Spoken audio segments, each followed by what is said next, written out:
So Sinhala and Tamil New Year's is coming up in a few days.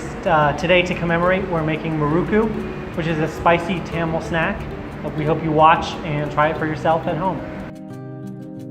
To prepare Murukku, we need 200 grams of graham flour, 1 cup of rice flour, 3 cloves of garlic, 1 teaspoon of chili powder, 1 teaspoon of cumin, 1 teaspoon of salt, and cooking oil for frying.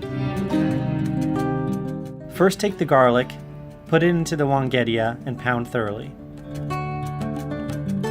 Pour in a cup of water to the wangedia and dilute the oozed garlic juice. Strain the diluted garlic into a container.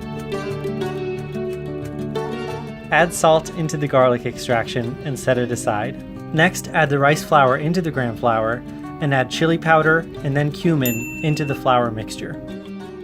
Next, to prepare the dough, add the garlic extraction into the flour mixture little by little and start mixing it with your hand.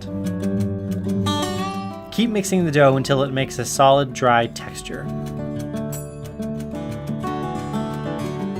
Pour in the dough from a piping bag into the heated oil. Let the Murukku fry until it turns golden brown. And this is how you make Murukku.